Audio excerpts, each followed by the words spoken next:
Ang kwentong ito ay hango sa totoong buhay. Karanasan ito ni Josue. Taong 1968, Kabugo, Surigao del Norte.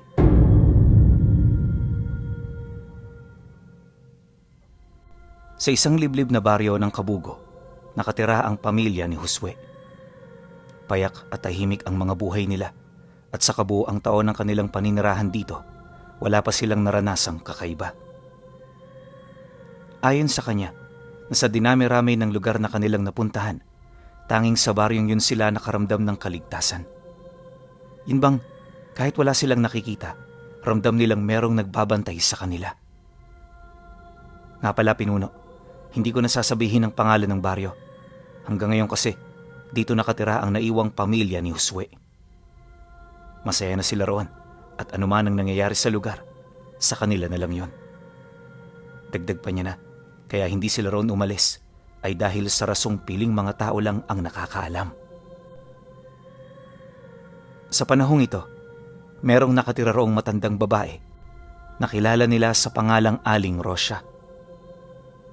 Itong si Aling Rosya Pinuno, nakatira sa isang tagong parte ng baryo. Kaya nasabing tago dahil bago mo marating ang bahay, dadaan ka muna sa napakasukal na kakahuyan at kawayanan. Bibihira lang din ang taong nakatira roon, kaya naman yung buhay ng matanda naging misteryo para sa kanilang lahat. Marami ang nagsasabing matagal nang pumanaw ang kinakasama ni Aling Rosya, subalit meron namang mga kababaryo nila ang naniniwalang buhay pa ang asawa nito at nataon lang na hindi nila ito nakikita. Halos araw-araw naririnig ni Josue ang ganoong usapin sa baryo nila. Kaya naman noong tumungtong siya sa tamang edad, nagkaroon din siya ng interes na makilala si Aling Rosya. At para magawa ito, kinakailangan niyang sumama sa mga kaibigan niyang pumupunta ng gubat para manguha ng mga ibon. Noong una, katuwaan lang talaga yon para sa kanya. Pero sa katagalan, nang makita na niya ang bahay nito, muling nanumbalik ang kanyang interes. Gabi-gabi na rin niyang napapanaginipan ng matanda hanggang sa dumating ang isang araw na bigla na lamang siyang lumayo sa kanyang mga kasamahan. Pagbalik ng diwa niya, nadatnan niya ang kanyang sarili na nakatayo sa harapan ng bahay nito. Makalipas lang ang ilang segundo, bumukas ang bahay at dito niya nakita ang matanda na nakangiti sa kanya. Yung mukha nito, napakalayo sa itsura na sinabi ng mga matatanda sa baryo. Ayon kay Josue Pinuno, napakaamo ng mukha ni Aling Rosya. Hindi rin kulukulubot ang balat nito at may hahalin tulad mo ito sa kutis ng isang dalagang Pilipina. Kayumanggi pero ubod ng kinis. Balingkinitan din ng pangangatawan nito na animoy hindi man lang nakaranas ng panganganak. Dagdag pa niya na, nang masipat niya ang matanda, agad niyang naramdaman ang kabutihan ng puso nito. Yun bang lahat ng masasamang istorya ukol dito, bigla na lamang niyang napabulaanan kahit hindi niya pa ito nakikilala ng lubusan. Magandang umaga sa'yo, iho. Kanina ka pa ba dyan? Pasensya ka na, marami kasi akong ginagawa. Halika, pumasok ka. Nang marinig naman niya ang sinabi nito, di na siya tumutol. Basta yung mga paa niya, agad na lamang na sumunod sa sinabi ng matanda. Pagpasok niya sa loob ng bahay, wala siyang ibang nakitang espesyal. Lahat ng mga gamit na babalot ng alikabok, animoy hindi man lang ito nalilinisan ni Aling Rosya. Simple lang din ang itsura ng bahay at hindi ito nalalayo sa mga tipikal na tahanan sa kanilang lugar. Pagupo niya sa lumang bangko, hinainan siya nito ng puto at isang purong kape. Masarap ang halimuyak nito pero kapansin-pansin ang pagiging luma ng pagkain. Gayunpaman, kahit gano'n na ang bumungad sa kanya, hindi niya pa rin ito tinanggihan. Alam niya kasing isang malaking insulto yon sa matanda kung sakali man. Maya-maya pa, nang mapansin naman itong kinakain niya ang lahat ng nakahanda, dito na ito nagsimulang magtanong. Naniniwala kasi ito. Meron siyang kailangan, kaya siya napapunta sa tahanan nito. Dagdag pa nito na, ano man yon, basta kaya niyang ibigay, hindi siya magiging maramot. Nang marinig naman ni Josue ang sinabi nito, napalunok siya ng laway, gawa ng sa isip-isip niya. Wala naman siyang kailangan sa matanda. Ni hindi niya nga alam kung bakit siya roon pumunta. Kaya yung sinabi nito, naging isang malaking palaisipan para sa kanya. Hindi nagtagal, nang makahigop na siya ng kape, sumagot siya rito ng, wala naman ho akong kailangan, Aling Rosya. Ni hindi ko nga rin ho alam kung bakit ako ngayon nandito eh. Basta ho nung nasa gubat ako, parang may kung anong tumatawag sa akin eh. Pagmulat ko naman ho, nandito na ako sa harapan ng bahay ninyo. Pagkarinig naman ito sa kanyang sinabi, bigla naman itong napasilay sa kanyang likuran. Hindi nagtagal, may tao itong tinawag na agad din namang lumabas. Nakasuot ito ng talukbong sa ulo, tapos yung kasuotan nito nakalaylay na halos sa sahig. Wala siyang ideya kung bakit nakasuot ng gano'n ang kinakasama nito. Pero ano man yun, paniguradong meron itong malalim na rason. Habang pinagmamasdan naman niya ang tao, kapansin-pansin ang tindig at laki nito. Yung taas nito halos umabot na sa bubong ng bahay, kaya sa puntong yon, napagtanto niya na hindi ito karaniwang tao katulad niya. Paglapit naman ito sa kanila, bigla itong nagsalita, gamit ang garugal nitong boses. Ako ang tumawag sa kanya, Rosya. Ang batang ito matagal nang umaaligid dito. Hindi siya katulad ng mga kasamahan niya. Alam kong nagbabalat kayo lang siya bilang mga ngaso. Nang marinig naman niya ang sinabi ng nilalang, bigla siyang nakaramdam ng takot kasi lahat ng sinabi nito totoo talaga. Aminado siyang wala siyang interes sa pangangaso ng mga ibon at ang tanging nag-uudyok talagang pumunta siya roon ay yung matandang nakapukaw ng kanyang atensyon. Dahil sa mga sinabi nito, hindi na siya nagdalawang isip na magtapat. Inamin niya ang lahat sa pagbabakasakaling ang kanyang katapatan ang magliligtas sa kanya. Pagkarinig naman ni Aling Rosya sa sinabi nito, bigla nitong pinakiusapan ng kanyang kasama na huwag masyadong takutin ang bata. Dagdag pa nito na, isang musmus na bata lamang ang kaharap nila, kaya hindi nila kinakailangang maging marahas. Mariin din itong inilahad na mas mainam na umalis na muna ito upang hindi yon matakot sa kanya. Dahil sa sinabi nito, agad namang umalis ang nilalang. Pagtalikod nito, dito niya nakita ang mahaba nitong buntot na may hahalin tulad mo sa buntot ng tuko. Meron itong mga pulang batik-batik, tapos yung pinakadulo nito, may nakausling matalas na buto. Matapos naman niya itong masilayan, naglaho ang kaba at pagkabahala sa isipan niya. Akala nga niya noon mamamatay na siya, pero nung makausap niya si Aling Rosya, unti-unting napawi ang nararamdaman niyang pangamba. Alam niya kasing nagsasabi ito ng totoo at ramdam niya na malinis ang hangarin nito sa kanya. Matapos ang mahaba nilang pag-uusap, binigyan siya nito ng isang supot ng pilak. Ipapapalit niya yun sa bayan para meron siyang perang maitatago. Dagdag pa nito na huwag siyang magdadalawang isip na bumalik kung meron siyang kailangan sa kanila. Pagkasambit naman ito ng matanda, sinamahan na siya nito patungo sa labasan. Ito na rin ang huling pagkakataon na nakita niya ito sa loob ng ilang buwan. Dumaan pa ang maraming linggo. Iniwasan na muna niyang sumama sa pangangaso. Naging mabait si Aling Rosya sa kanya, pero ibang usapan na yung huklubang kasama nito sa bahay.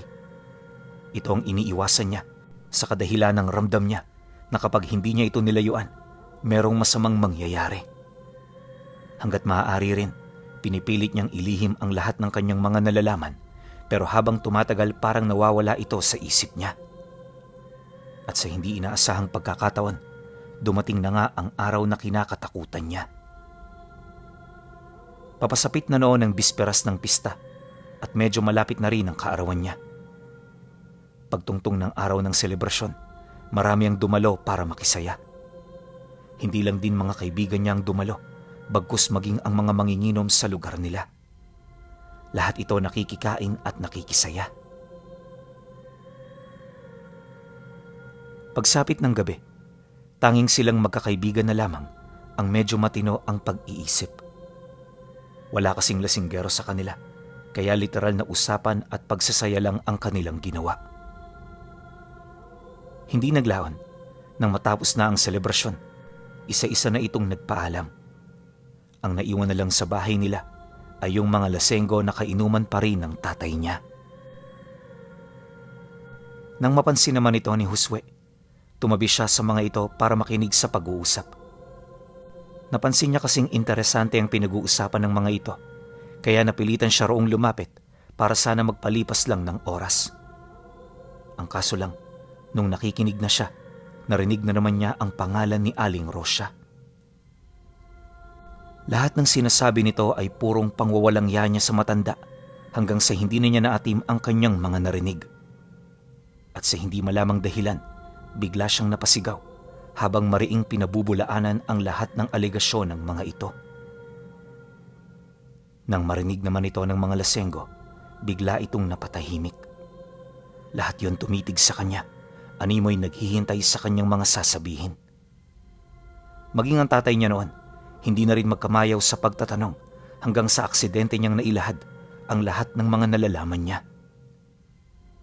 Pagkarinig naman ng mga lasenggo sa kanyang sinabi, wala itong naisagot. Bagaman tahimik ang lahat, bakas sa mukha nito ang matinding pagkagulat at pagtiwala sa kanyang mga inilahad. Sa pagpapatuloy ng ganoong pangyayari, hindi niya na naitago pa ang lahat ng mga nalaman niya. Nang marinig naman ito ng kanyang ama, pinaulanan siya nito ng mga tanong. Sinubukan pa niyang ilihim ang iilan sa kanyang mga nalalaman, pero wala na rin siyang nagawa. Masyado kasing mabagsik ang pananalita nito, kaya aminado siyang nasindak siya sa mga bagay na kanyang narinig. Kinabukasan, pagsapit ng 6:00 ng madaling araw, muling bumisita ang mga kainuman nito. Lahat yon merong daladalang bolo na parabang may dadayuhin ito.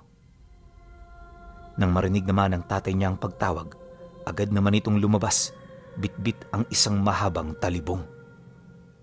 Sinubukan niya pa itong tanungin noon, pero hindi na siya nito inimik. Basta, dire-diretso lang ito sa paglalakad na animoy walang naririnig. Paglayo naman ito sa kanilang bahay, wala siyang nagawa kundi ang maghintay. Akala niya kasi uuwi rin ng mga ito kaagad, pero sa kasamaang palad hindi yun nangyari. Inabot pa noon ng hapon bago ito tuluyang makabalik kasama ang mga kainuman nito. Akala ni Josue wala itong ginawa, pero pagsilay niya sa kasuotan ng mga ito, napansin niya ang mga bakas ng dugo. Hindi na rin gaanong makapagsalita ang iilan sa kanila, indikasyon na meron itong ginawang karumal-dumal. Dahil sa kanyang mga napansin, agad niyang kinumpronta ang kanyang ama ukol sa mga nangyari. Subalit sa kasamaang palad, hindi ito nagsalita hanggat naroon pa ang mga kaibigan nito. Hindi nagtagal nang magsialisa na ang mga taong yon. Dali-dali naman yung pumasok sa loob ng bahay na animoy meron itong iniiwasan. Tay, ba't hindi kayo sumasagot sa mga tanong ko? Ano ho ba ang ginawa ninyo? Magsalita na ho kayo hanggat maaga pa para naman meron kaming ideya. Seryosong wika niya. Pagkasambit niya ng mga kataga, napatitig lang naman ito sa kanya na merong halong takot sa mga mata. Kung hindi rin nila ito pinilit, talagang hindi ito mapipilitang magsalita. Makalipas lang ang kalahating oras, dito na nagsimulang magwika ang tatay niya ukol sa mga ginawa nila. Pinatay namin si Aling Rosia. Ngayong nalaman na namin ng lahat, hindi na kami maaaring magpakakampante pa.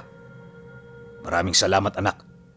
Dahil sa iyo nagawa namin ang planong matagal na naming gustong matupad. Ang bumabagabag lang sa isip ko, bakit hindi namin doon nakita ang nilalang na sinasabi mo? Hinalughog na rin namin ang bahay, pero wala talaga. Wika ng tatay niya. Habang nagsasalita ito, pansin niya na parang wala man lang itong pagsisisi sa mga bagay na ginawa nila. Sa halip, parang ipinagmamayabang pa nito ang pagpaslang sa kalunos-lunos na matanda. Dala ng awa at pagsisisi ni Josue, hindi na siya nagdalawang isip na puntahan ang bahay nito para makita ang kasalukuyan nitong kalagayan. Habang binabagtas niya ang daan, matinding pagsisisi ang kanyang nararamdaman. Alam niya kasi na kasalanan niya ang lahat, gawa ng kung hindi dahil sa kanya, paniguradong buhay pa si Aling Rosia. Pagdating niya sa bahay nito, napansin niya ang pagdilim ng kalangitan. Umiiyak ang mundo, buhat sa pagkawala nito. Pagbagsak ng napakalakas na ulan, dali-dali siyang pumasok ng bahay para magpasilong at matingnan ang nangyari sa matanda. Nang maisarado niya ang pinto, sumalubong sa kanya ang napakadilim na paligid. Hindi niya mawari pero sa puntong yun pakiramdam niya, nangungulila ang bahay sa pagkawala ng matanda. Maya-maya pa, may nakita siyang gasera at agad niya tong nilagyan ng siga. Nagsimula na rin siyang umikot sa paligid sa pagbabakasakaling buhay pa ito. Ilang minuto pa ang lumipas nang makarating siya sa kusina. Dito niya nakita ang gutay-gutay na katawan ng matanda. Nakalatag ito sa mesa habang nakatali ang mga kamay at braso. Sa tabi rin ng labi, nakita niya ang nilalang na kinakasama nito. Pahikbi yun doon umiiyak habang hawak-hawak ang kamay ng matanda. Pagsilay nito sa kanya, dahan-dahan niyong tumayo habang iniaalis sa katawan niya ang talukbong na kanyang suot. Pagbagsak naman ng kasuotan nito, bumungad sa kanya ang nakakasindak nitong itsura. Ayon kay Josue, meron itong pabalikong sungay sa noo tapos wala itong buhok sa katawan. Marami ring pilat ang nilalang at literal na napakakisig nito. Hindi rin pangkaraniwan ang kanyang tangkad tapos yung mga paa niya kahalintulad ng paa ng tuko. Nakakatakot din ang itsura nito na halos napakalayo sa pangkaraniwang tao. Meron din itong mga pakpak sa likod at gawa sa purong balat. Subalit sa kabila ng ganoong wangis ng nilalang, alam niyang meron itong mabuting puso. Ramdam niya kasi ang paghihinagpis nito sa naiwang labi ni Aling Rosia. Matapos naman niya itong makita, dito na ito nagsimulang lumapit. Bawat hakbang, nagbibigay ng kakaibang pakiramdam sa kanya. Punong-puno na rin ng takot ang katawan niya, kaya ni pagtakbo hindi niya na naisipan pa. Ang nasa isip noon ni Josue, kakausapin niya ng mahinahon ang nilalang para naman marinig nito ang kanyang panig. Aaminin din niya ang kanyang kasalanan nang sa gayoy maramdaman nito ang kanyang pagsisisi. Nang magkaharap na silang dalawa, mahinahon itong nagwika sa kanya. Marami itong sinasabi pero alam niyang iisa lang ang nais nitong malaman at yun ay walang iba kundi ang pagkakakilanlan ng mga taong pumatay sa pinakamamahal niyang asawa. Mariin din itong inilahad na pagkatapos niyang parusahan ng mga individual, babalik siya sa kanilang tahanan para mamuhay ng payapa na ang tanging kasama ay ang memorya ng pumanaw niyang asawa. Nang marinig naman ni Josue ang sinabi nito, hindi siya nagdalawang isip na ibigay ang pangalan ng mga kainuman ng tatay niya. Bilang anak, pinilit niyang iligtas ang kanyang ama upang hindi ito mawalay sa kanila.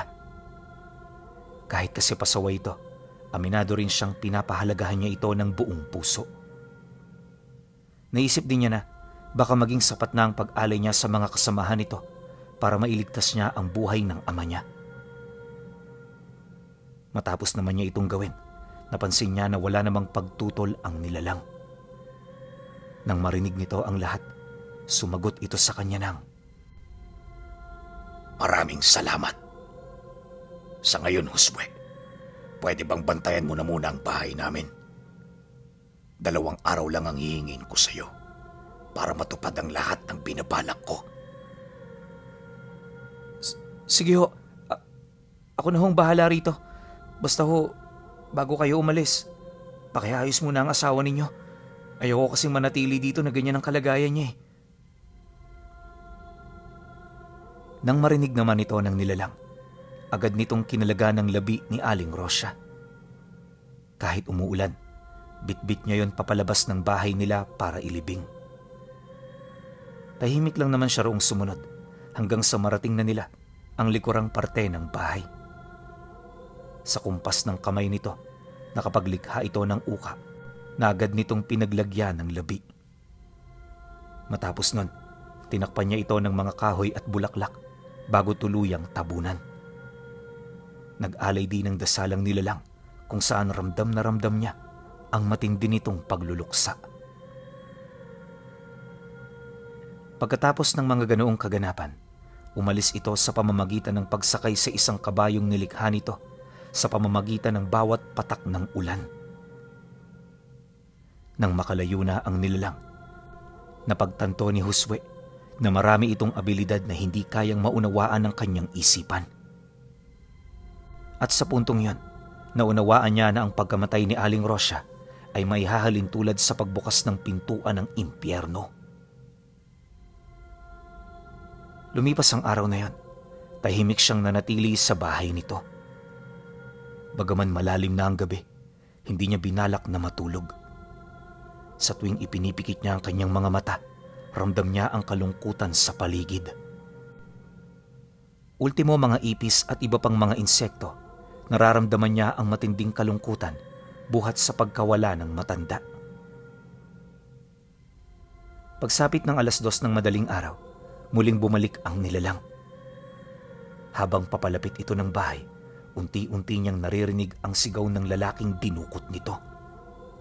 Kasalukuyan na rin noong tumila ang ulan, kaya dala ng kuryosidad, nagmamadali siyang lumabas.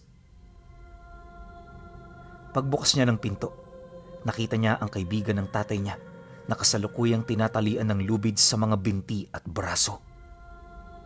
Mag-isa rin itong itinali ng nilalang sa mga sanga ng punong nasa malapit bago ito tuluyang layuan. Matapos niya itong gawin, mas lalong nagpupumiglas ang lalaki.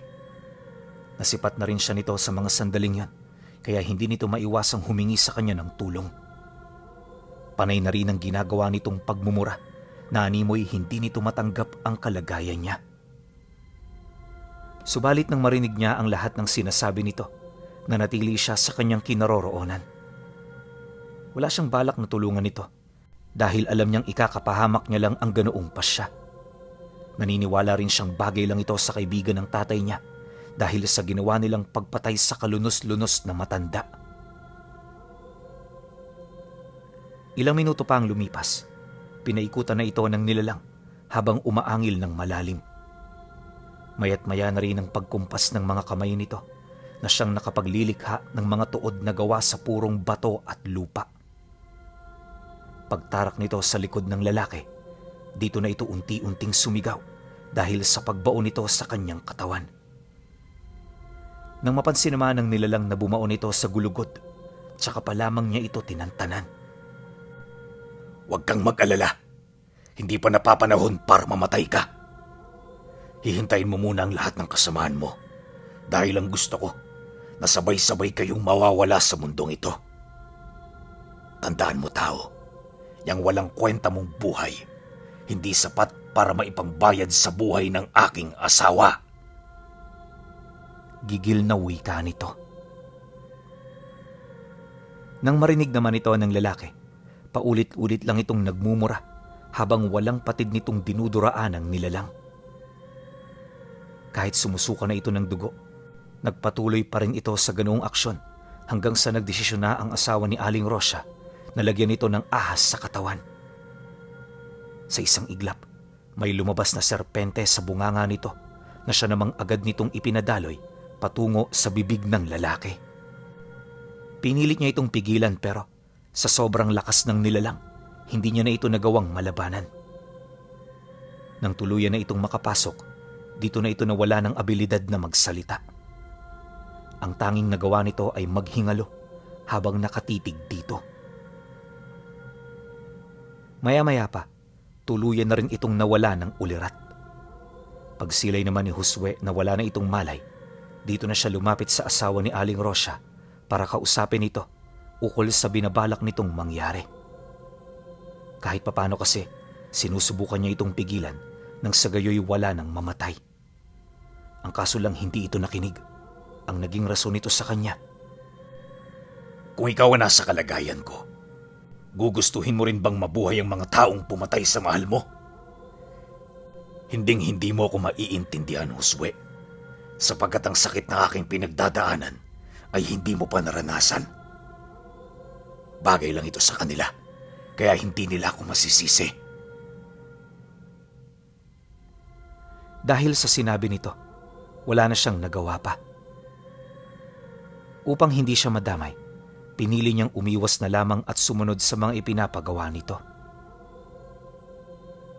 Dumaan pa ang ilang gabi na puno ng mga taong nakabitin ang bakuran ng bahay.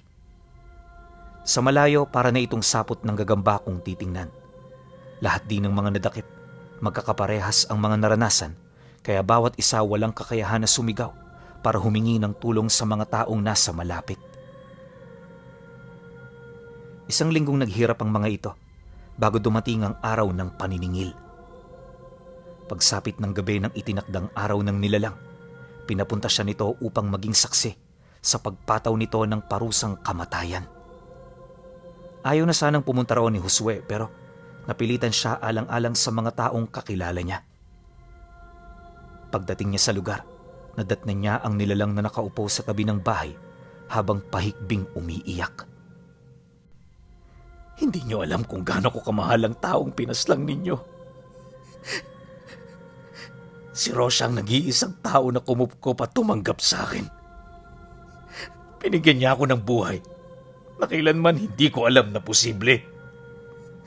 Ang galit sa aking puso, napalitan ng pagmamahal at kakontentuhan. Pero lahat yun binawi ninyo. At kayong mga naririto, mararanasan niyo ang hagupit ng aking galit. Pagkasambit nito ng mga kataga, bahagyang umusog ang lupa. Nakarinig siya ng malakas na dugungdong sa paligid na sinabayan naman ng pagtunog ng isang malaking plauta na animoy nagmumula sa kailaliman ng lupa. Pagtahimik ng buong lugar, dito niya napansin ang pag-ahon ng mga kamay sa lupa kung saan nakatali ang mga kaibigan ng tatay niya. Pag-ahon naman ng mga nilalang, tumambad sa kanya ang mga tao na animoy ilang dekada nang namayapa. Agnas na ang buong katawan nito, tapos yung itsura nito nakakatakot ng tingnan. Sa utos ng asawa ni Aling Rosia, walang patid nitong pinagpistahan ng mga taong nakatali. Inuna nitong kainin ng paa bago ito dumiretso sa kamay at katawan nila. Ayon pa sa kanya na kahit gutay-gutay na ang katawan ng mga taong iyon, nakapagtatakang buhay pa rin ang mga ito. Katakatakot na pasakit ang kanilang pinagdaanan bago sila tuluyang na maalam. Matapos ang mga pangyayari, inakala niyang dito na magwawakas ang lahat, pero lingid sa kanyang kaalaman, meron din palang tinatagong alas ang kanyang ama. Ilang beses man niya itong pinayuhan na wag nang makialam, desidido itong ipaghigante ang mga kaibigan niyang pinatay ng nilalang. At para magawa ito, kinakailangan itong humingi ng tulong sa mga kadugo nitong aswang na nakatira sa gubat ng kabugo. Sigurado ang tatay niya na sa pamamagitan ng angka nila, mapapaslang niya ang nilalang na pumatay sa kaibigan niya.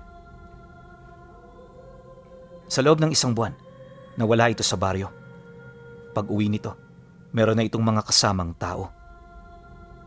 Kinagabihan noong araw na yon, siya ang naging gabay nito patungo sa bahay ng nilalang. Naniniwala kasi ang tatay niya na hindi nila ito makikita kung sila lang ang pupunta. Bukod kasi sa napagtanto niya ang kapangyarihan ng kanilang kalaban, inaasahan niyang marami rin itong kayang gawin. Dahil sa kagustuhan nito, wala naman siyang nagawa kundi ang sumunod. Sa kanilang paglalakad, inilahad niya kung gaano kamakapangyarihan ang asawa ni Aling Rosya. Nasisiguro rin niyang hindi uubra ang mga kadugo nito sa kadahilan ng di hamak na mas makapangyarihan ito sa kanila. Ngunit sa halip na maniwala, hindi nagpatinag ang tatay niya. Ang paulit-ulit nitong sinasabi, hindi nila ito masisiguro hanggat walang nangyayari. Hindi nagtagal. Pagdating nila sa bahay, agad nilang nakita ang nilalang na nakaupo sa labas. Kampante itong nakatingin sa kanila, na animoy inaasahan na nito ang kanilang pagdating. Nang masipat naman ito ng tatay niya, agad siya nitong inutusang lumayo. Siyempre, dali-dali niya itong sinunod para iligtas ang kanyang sarili. Nang mapansin ito ng nilalang, tsaka pa lamang ito tumayo habang nagwiwika sa mga ito ng, Napakabango talaga ng amoy ng aswang. Matagal na akong hindi nakakakita ng katulad ninyo. Ang mga tubo sa lugar na ito, naubos ko na ilang taon na ang nakakaraan. Sabihin ninyo mga mabababang nilalang, ano ang kailangan ninyo? Pagkasambit naman ito, bigla na lamang inutusan ng tatay niya na sumugod ang mga kadugo nito. Dahil sa naging sigaw, mabilis naman itong nagsipalit ng anyo, kasabay ng dali-dali nitong pagsunggab sa kinaroroonan ng kanilang kalaban. Ang kaso lang, hindi pa man sila nakakalapit, bigla silang napatigil nang marinig nila ang mga dasal na ibinulong nito sa hangin.